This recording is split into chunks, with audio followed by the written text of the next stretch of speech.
James and கோவின் year and big sale. இயற்கையான dates, பாதாம், பிஸ்தா, கேஷு அண்ட் ஹனி கொண்டு தயாரிக்கப்பட்ட லயன் டேட் நட் பைட்ஸ். ஒரு ஸ்பை எப்படி இவ்வளோ விஷயங்களை பண்ண முடியும் அப்படின்னு சொல்லிட்டு நிறைய பேருக்கு நிறைய கேள்விகள் இருந்தது. ரிஸ்வான் யாரு? ரிஸ்வான் எங்கேருந்து திடீர்னு வந்து நம்ம ஹம்சா அலிக்கு வந்து ஹெல்ப் பண்ணுறாரு? அன்கவர் ஆக போகிற ஒருத்தனுக்கு நானும் இத்தனை வருஷமாக ஸ்பையாக தான் இருந்தேன், அதனால் நான் ஒன்று வந்து இங்கே விட்றேன் பார்டரில் அப்படின்ற மாதிரி அவர் எதுக்கு ரிவீல் ஆகணும்?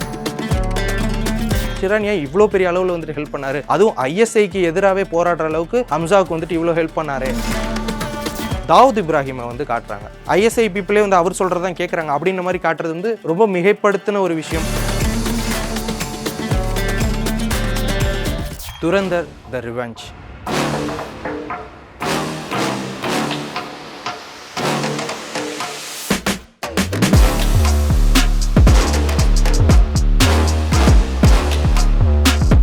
கிட்டத்தட்ட படம் ரிலீஸ் ஆனதுலேருந்து பயங்கரமாக போயிட்டுருக்கு. படத்தில் வந்துட்டு நிறைய விஷயங்கள் ப்ளஸ்ஸாக இருக்குது. தென் படத்தோட ஃபஸ்ட் பார்ட்டில் வந்துட்டு அந்த சாப்டராக போட்டிருந்தாங்களே, அதே ஒரு ஸ்க்ரீன் ப்ளே டைப் தான் இந்த துரந்தர் ரிவெஞ்ச்லையுமே யூஸ் பண்ணியிருக்காங்க. அதே மாதிரி வந்து ஒரு 6 செக்மெண்ட்டாக பிரித்து ஒரு 6 பார்ட்டாக போட்டு 6 செக்மெண்ட்டாக நமக்கு எக்ஸ்பிளைன் பண்ணுறாங்க. அதே மாதிரியே இந்த துரந்தர் ரிவெஞ்சோட இந்த டீட்டெயில்டு எக்ஸ்ப்ளனேஷனுமே ஒரு 4 பார்ட்டாக பிரித்தே சொல்லலாம் அப்படின்னு தான் இருக்கேன். First part intro.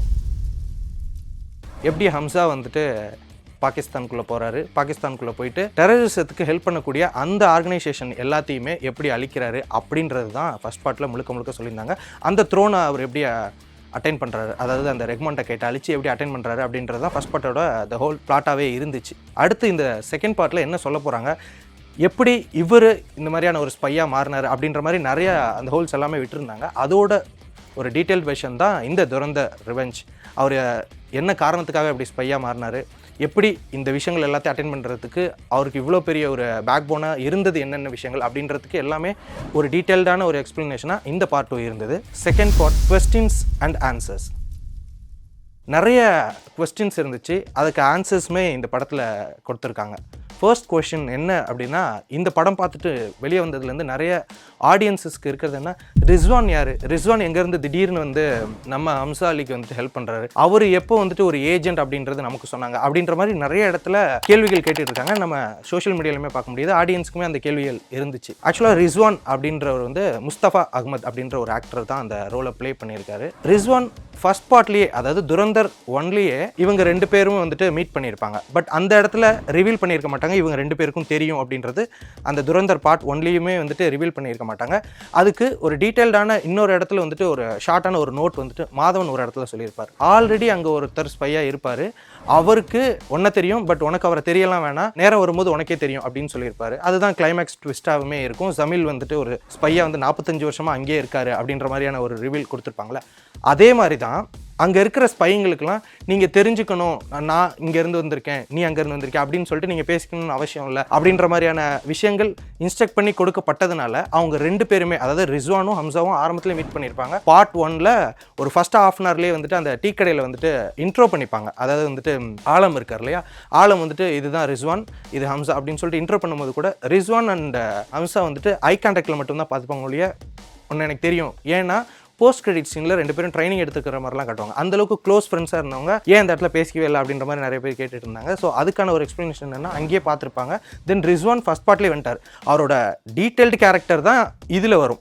ஏன்னா இப்போ அவர் த்ரோன் அச்சீவ் பண்ணிட்டாரு அப்படிங்கிறதுக்காக இவர் வந்து தன்னோட ரைட் ஹேண்டாகவே படம் ஃபுல்லாக செகண்ட் பார்ட்டில் ரிஸ்வானை வந்துட்டு ஹம்சா அலி வந்துட்டு கூடவே வச்சிருந்திருப்பாரு. தென் ரிஸ்வான் வந்து அர்ஷத் பாப்பு கேங்கில் ஆல்ரெடி பார்ட் 1லேயே சேர்ந்துட்டார். அதாவது ஹம்சா வரதுக்கு முன்னாடியே ரிஸ்வான் தான் ஃபர்ஸ்ட் பையா பாகிஸ்தானுக்குள்ளே வந்துட்டு ஆல்ரெடி அர்ஷத் பாப்பு கேங்கில் சேர்ந்துட்டாரு. இப்போ இவர் இன்னொரு கேங்ல சேரணுங்கிறதுக்காகத்தான் ரெஹ்மான்கிட்ட கேட்ட போய் சேர்ந்தார் அப்படிங்கிறது எல்லாமே இந்த செகண்ட் பார்ட்ல நமக்கு டீட்டெயில்டாவே இருக்கு. பட் படம் அந்த ஃபர்ஸ்ட் பார்ட் ஞாபகம் இருக்கவங்க, நல்லா உன்னிப்பா பார்த்தவங்களுக்கு நல்லாவே ஞாபகம் இருக்கும். இந்த டவுட் தான் இருந்துச்சு. ஸோ இந்த கொஸ்டினுக்கு இதான் ஆன்சர். இந்த ரிஸ்வானுக்குள்ளேயே இன்னொரு யாருக்குமே தெரியாத ஒரு நியூஸுமே ஒன்று இருக்கு. இந்த ரிஸ்வான், அதாவது முஸ்தபா அகமது இருக்கார் இல்லையா, அந்த முஸ்தபா அகமது ரியல் லைஃப்ல யாரு அப்படின்னா ஒரு செலிபிரிட்டி ஜிம் ட்ரைனர். யாருக்கு அப்படின்னா ரன்வீர் சிங் அவர்களுக்கு. இது எனக்கு வந்துட்டு எங்கே கனெக்ட் ஆச்சு அப்படின்னா, கேஜிஎஃப்ல கருடாவா ஒருத்தர் பண்ணியிருப்பார் இல்லையா, அவர் வந்துட்டு யஷோட பர்சனல் பாடிகார்டு. அவர் எப்படி பர்சனல் பாடிகார்டாக இருந்து அதுக்கப்புறம் கேஜிஎஃப்ல வந்து ஒரு முக்கியமான ரோல் பண்ணாரோ, அதுக்கப்புறம் இப்போ அவர் வந்து ஒரு பிஸியஸ்ட் ஆக்டராக இருக்கார் இல்லையா, அதே மாதிரி இந்த ரிஸ்வானுமே ஒரு செலிபிரிட்டி ஜிம் ட்ரைனராக இருந்திருக்காரு.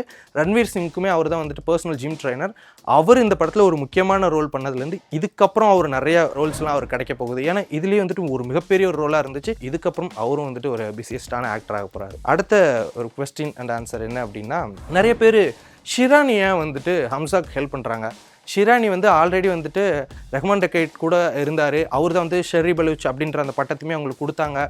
ஏன்னா ஷிரானி வந்துட்டு ஒரு பலூச்சிஸ்தான், அதாவது வந்து பலூச் அந்த இனத்தை சேர்ந்தவர். அதனால வந்து ரஹ்மான் டக்கேட்க்கு சப்போர்ட் பண்ணுறாரு. அங்கே தானே இருந்தவர். இவர் ஏன் ஹம்சா அலிக்கு இவ்வளோ ஹெல்ப் பண்ணுறாரு? ஏன்னா கொஞ்சம் கூட சந்தேகம் வரலையா? ரஹ்மான் டக்கேட் போனதுக்கப்புறம் இவர் வந்துட்டாரு, இவரும் ஒரு பலூச் அப்படிங்கிறத அவர் எப்படி நம்பினாரு? இந்த மாதிரி நிறைய கேள்விகள் சுற்றி இருந்துகிட்டே இருந்தது. ஷிரானியா இவ்வளோ பெரிய அளவில் வந்துட்டு ஹெல்ப் பண்ணாரு, அதுவும் ஐஎஸ்ஐக்கு எதிராகவே போராடுற அளவுக்கு ஹம்சாவுக்கு வந்துட்டு இவ்வளோ ஹெல்ப் பண்ணாரு, அதெல்லாம் ஏன் அப்படின்ற மாதிரி கேட்டுட்டு இருந்தீங்க. ஷிரானி வந்து ஒரு பலூச் அந்த இனத்தை சேர்ந்தவர். ரஹ்மான் டக்கேட் என்னதான் தான் ஒரு பலூச்சா இருந்தாலும், பலூச்சிஸ்தானை சேர்ந்தவனா இருந்தாலும், அவர் ஐஎஸ்ஐக்கு ஒரு இடத்துல வந்து ஹெல்ப் பண்ணுவார். அதாவது ஆயுதங்களை கொடுக்கறதா இருக்கட்டும், நிறைய ஹெல்ப் பண்ணி தன்னோட பலூச் மக்கள் இறக்கிறதுக்கு ஒரு வகையில் ரஹ்மான் டக்கேட்டே காரணமா இருப்பார். அவரு த்ரோனை அச்சீவ் பண்ற அந்த ஒரே காரணத்துக்காக தன்னோட நிறைய பலூச் மக்களை வந்துட்டு பலி கொடுப்பாரு. படம் ஃபுல்லாவே ரன்வீர் சிங் வந்துட்டு ஒரு ஸ்டேபிளான எக்ஸ்பிரஷனோட மட்டுமே தான் இருப்பார். அவர் எந்த இடத்துலையும் பெருசாக அந்த எமோஷன் கன்வே பண்ண மாட்டார். அவர் எமோஷன் கன்வே பண்ற இடம் எதுவா இருக்கும் அப்படின்னா, இந்த 2 பார்ட் பார்த்தவங்களுக்கே தெரியும். ஒரு இடத்துல வந்து தன்னோட இந்தியர்கள் அந்த 26/11 அட்டாக்ல வந்து இந்தியர்கள் இறக்கும் போது அந்த இடத்துல இருந்து கண்ணீர் விடுற மாதிரியான ஒரு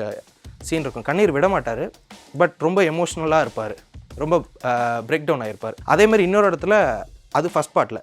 செகண்ட் பார்ட்டில் தன்னோட ஃப்ரெண்டு வந்துட்டு கண்டுபிடிக்கும் போது, வீட்டில் எல்லோரும் எப்படி இருக்காங்க அப்படின்னு கேட்கும்போது, தென் அந்த ஃப்ரெண்டு தெரியாதனமாக இறக்கும் போது இந்த இடத்துலலாம் ரொம்ப பிரேக் டவுன் ஆகிருப்பார். அதை தவிர்த்து இன்னொரு இடத்துலையுமே வந்து ரன்வீர் சிங் பிரேக் டவுன் ஆவார். எங்கே அப்படின்னா, ஷிரானியை பார்க்க போகிற இடத்துல. ஷிரானி யார் அப்படின்னா, அந்த தாடி வச்சுட்டு ஒரு இடத்துல போயிட்டு இன்வைட் பண்ணி அந்த ரஹ்மான் டக்கேட்டுக்கு இதெல்லாம் பண்ணுவார் இல்லையா, அந்த டெசர்ட் மாதிரி இருக்க பிளேஸில், அவர் தான் ஷிரானி. நிறைய பிணங்களை வந்து எடுத்து போட்டுருப்பாங்க. அது வந்து யார் அப்படின்னா, அந்த பலூச் மக்களை வந்துட்டு இவங்களோட அந்த வாருக்காக யூஸ் பண்ணிக்கிட்டு அந்த பலூச் மக்கள். ஸோ இந்த பலூச் மக்களை இப்படி கொண்டுகிட்டு இருக்காங்க, இவங்க தான் வந்துட்டு உண்மையாகவே இந்த பாகிஸ்தானில் இருக்க ஒரு ரியல் இன்னசென்ட் லிவ்ஸ் போல அப்படின்ற மாதிரி ஹம்சாவுக்கு அவங்க மேலே ஒரு சாஃப்ட் கார்னர் வரும். நிறைய விஷயங்கள் இந்த மாதிரி ரஹ்மான் டக்கேட் பண்ணியிருக்காரு. ஸோ அந்த ஐஎஸ்ஐக்கு எதிராகவும் தென் இந்த பலூச் மக்களை பதான் பீப்புள், அங்கே இருக்கிற ஐஎஸ்ஐ சேர்ந்தவங்க நிறைய பேர் பதான் பீப்புள் தான் இருப்பாங்க.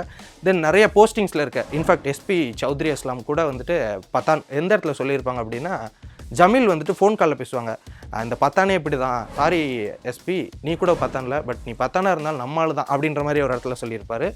அது மட்டும் இல்லாமல் எஸ்பி சௌத்ரி அஸ்லாம் வந்து ஒரு இடத்துல வந்துட்டு இந்த பலூச் வந்து ட்ரைட்டர்ஸ், துரோகிகள் அப்படின்னு சொல்லிட்டு பலூச் மக்களை வந்து சொல்லுவாங்க. நான் பெரியயாவுக்கு எப்பவுமே சொல்லுவேன், நாம முதலே கூட நம்பிடலாம், ஆனா நம்ப கூடாதுன்னு.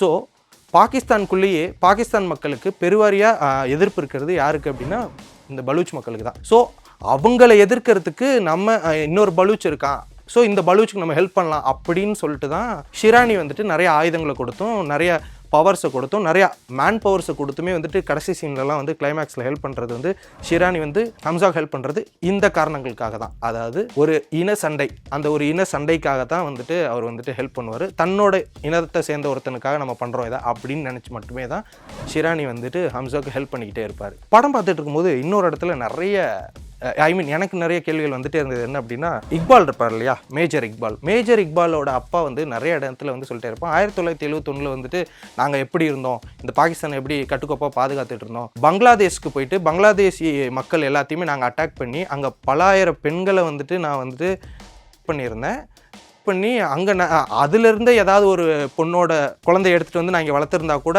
அது சூப்பராக வளர்ந்துருக்கும், ஆனால் ஒன்றை மாதிரி ஒருத்தனுக்கு நான் வாழ்க்கை கொடுத்துட்டேன் அப்படின்னு சொல்லிட்டு நிறைய இடத்துல இன்சல்ட் பண்ணிக்கிட்டே இருப்பார். இவர் போயிட்டு பங்களாதேஷில் நிறைய மக்களை வந்து கொடுத்த மாதிரியும், பங்களாதேஷ் மக்களுக்கு நிறைய பேத்துக்கு இவர் வந்து துன்பத்தை கொடுத்த மாதிரியும், அந்த போரில் இவர் ஜெயிச்ச மாதிரி நிறைய இடத்துல சொல்லிகிட்டே இருப்பார். அதற்கு ஆன்சர் வந்துட்டு கிட்டத்தட்ட படம் முடிகிற சமயத்தில் மேஜர் இக்பால் வந்துட்டு அவங்க அப்பாவை கொன்னுட்டு சொல்லுவார், நீயாடா இதெல்லாம் பண்ண, நீயாடா வீரன், நீ யாருன்னு எனக்கு தெரியாதா அப்படின்னு சொல்லிட்டு ஒரு இடத்துல எக்ஸ்பிளைன் பண்ணுவார். இது வந்து உண்மையாகவே நடந்தது.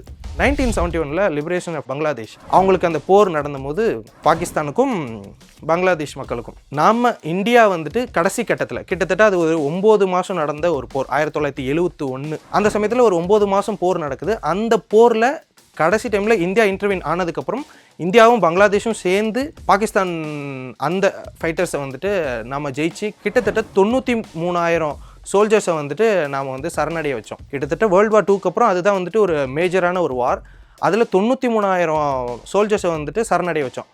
அதில் சில பேர் தப்பிச்சு போயிட்டாங்க திரும்ப பாகிஸ்தானுக்கு. அதில் ஒருத்தர் தான் அவங்க அப்பா அப்படின்ற மாதிரி வந்துட்டு சொல்லுவார். ஐ மீன் டீட்டெயிலாக இப்படி சொல்ல மாட்டார், அங்கேருந்து எல்லாத்தையும் காட்டி கொடுத்துட்டு தப்பிச்சு வந்தவன் தானே நீ அப்படின்ற மாதிரி சொல்லியிருப்பார். நமக்கு இதெல்லாம் தெரிஞ்சாதான் கிட்டத்தட்ட அவர் ஏன் அந்த டைலாக பேசுகிறாரு அப்படிங்கிறதே நமக்கே புரியும். ஸோ இந்த மாதிரி நிறைய இடத்துல ஆரம்பத்தில் கொஸ்டின்ஸ் நம்மளை கேட்குற மாதிரி கேட்க வச்சோம், அடுத்தது அதுக்கப்புறம் ஆன்சர்ஸுமே சொல்லிடுவாங்க.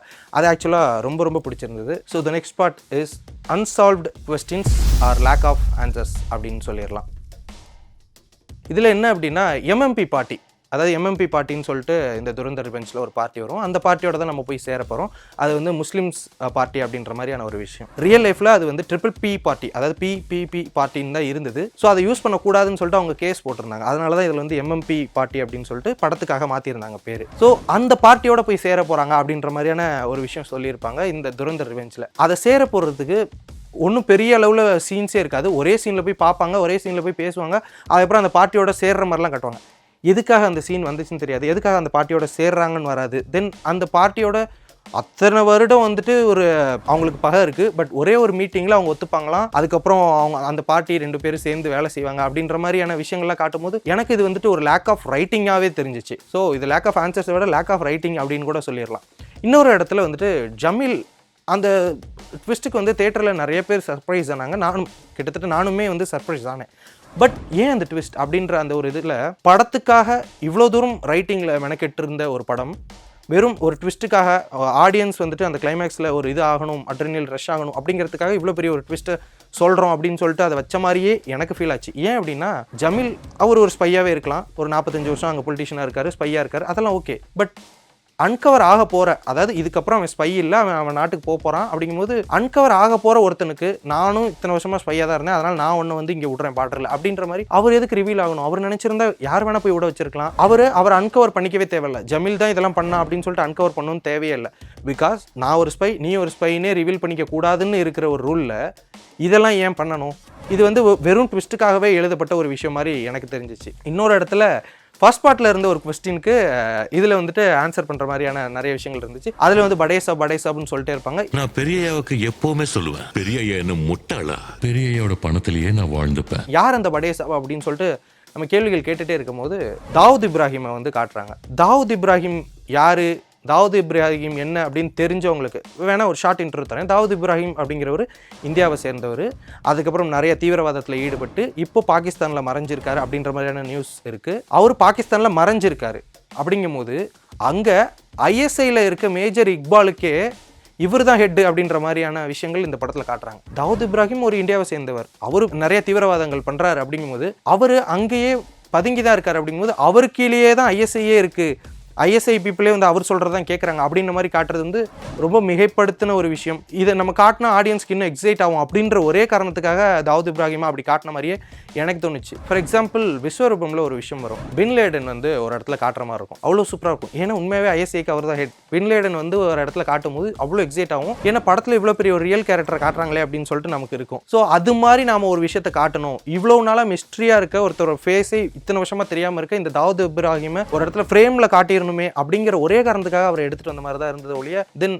அவ்வளோ பெரிய ஒரு ஹெட்டாக அவர் அங்கே இருப்பார் அப்படிங்கிறதுக்கான எந்த ஒரு தடயமுமே இல்லை. ஜஸ்ட் ஒரு எக்ஸைட்மெண்ட்காக மட்டுமே அந்த கேரக்டர் எடுத்துட்டு வந்த மாதிரியே தான் எனக்கு தெரிஞ்சிச்சு. ISI அவர் கீழே இருக்குது அப்படின்னு சொல்கிறதெல்லாம் ரொம்ப மிகைப்படுத்தின ஒரு விஷயமா தான் எனக்கு தெரிஞ்சிச்சு. Then for your kind information, Dawood இப்ராஹிமோட பொண்ணு வந்து பாகிஸ்தானில் இருக்க ஒரு கிரேட்டஸ்ட் கிரிக்கெட்டரோட மகனுக்கு தான் வந்து கல்யாணம் பண்ணி வச்சுருக்காங்க.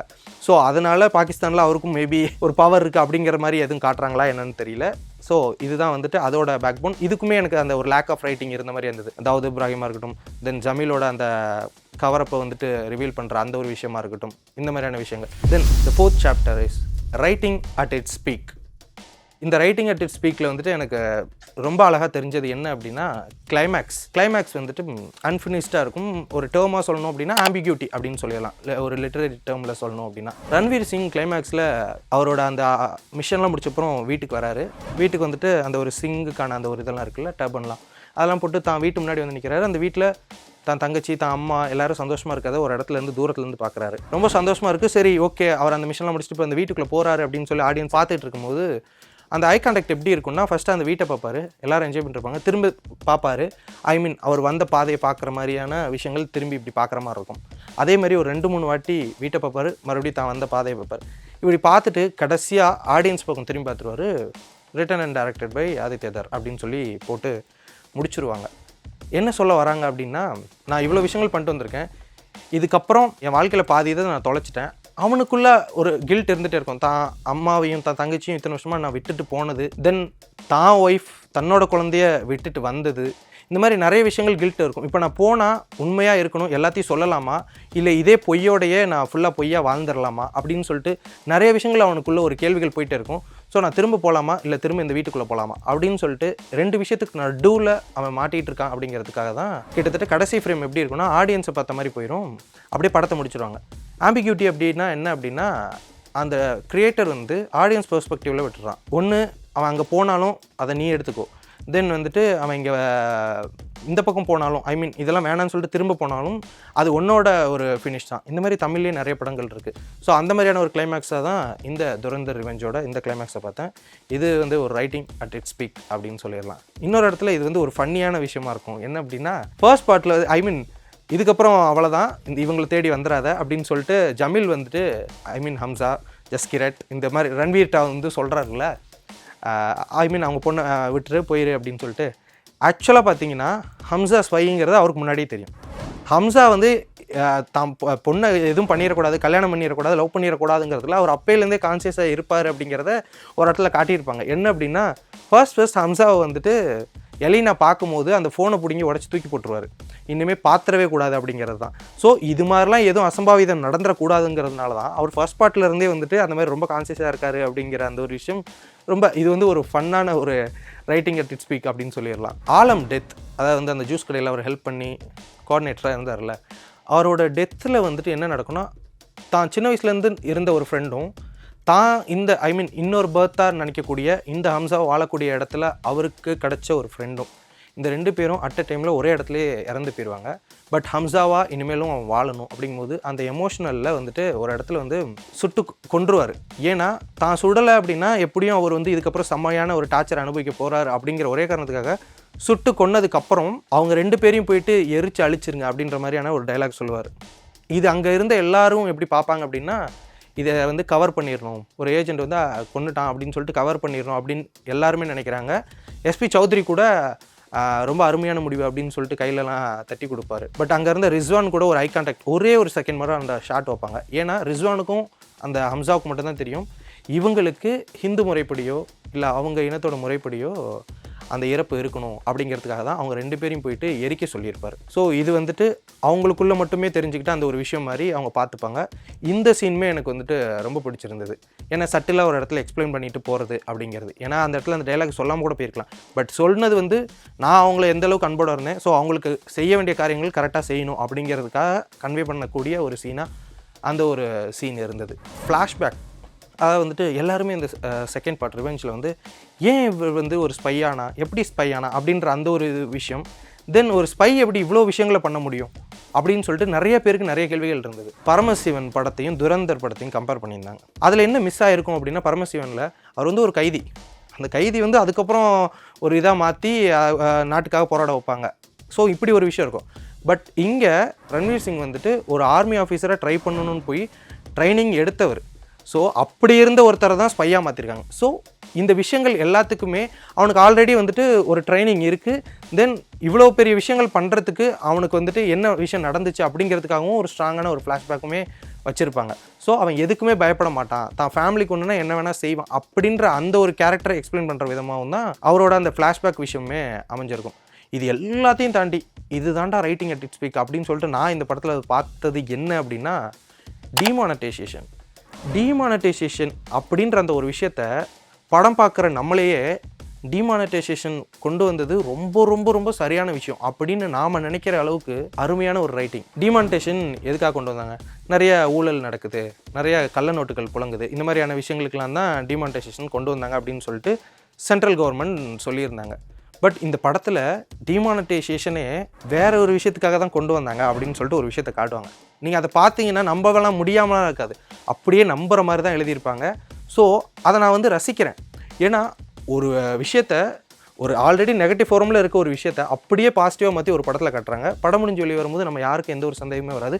இதுக்காக தான் டிமானிட்டைசேஷன் கொண்டு வந்தாங்க அப்படின்னு சொல்லிட்டு நாமளே நம்புற மாதிரியான விஷயங்களை படத்தில் வச்சுருக்காங்க. ஸோ இதுதான் எனக்கு வந்துட்டு ரைட்டிங் அட் இட்ஸ் பீக். சீட்டுன்னு தான் சொல்லணும், பட் சீட்டாக இருந்தாலுமே ரொம்ப அழகாக சீட் பண்ணியிருக்காங்கல்ல. ஸோ அதனாலேயே பாராட்டணும் ஆதித்யா தேவர் அவர்களை. இருக்கிறதுலே பெரிய ட்விஸ்ட் என்ன அப்படின்னா, படம் வந்துட்டு 2001 நடக்கிற மாதிரி, 2002 நடக்கிற மாதிரி, 2003 நடக்கிற மாதிரி, இந்த மாதிரி நிறைய காலகட்டங்களுக்கு காட்டுறாங்க. கடைசியாக தான் அது இந்த டைமில் ஏதோ நடக்கிற மாதிரிலாம் காட்டுவாங்க. 2015 or 16 அந்த மாதிரி சமயத்தில் 2001 இருந்து 2004 இதெல்லாம் காட்டும் போது எந்த ஒரு பிரைம் மினிஸ்டரோட மூஞ்சியுமே காட்ட மாட்டாங்க படத்தில். பட் இந்த 2016 இந்த மாதிரியான டைமில் நடக்கும்போது திரும்ப படத்தில் வந்துட்டு கரண்ட் பிரைம் மினிஸ்டர் மோடி அவர்களுடைய ஃபோட்டோஸ் அண்ட் வீடியோஸ் திரும்ப வந்துக்கிட்டே இருக்கும். அது ஏன் அப்படின்னு தெரியல. தென் இதனால தான் நிறைய விஷயங்கள் இந்த படத்தில் வந்துட்டு இந்த மாதிரியான செட்பேக்ஸை வந்து வச்சுருக்காங்களோ, இந்த மாதிரியான நெரேட்டிவ்ஸ் எல்லாம் அவங்க வச்சுருக்காங்களோ அப்படின்றதெல்லாம் எனக்கு அதுக்கப்புறம் தான் புரிஞ்சிச்சு.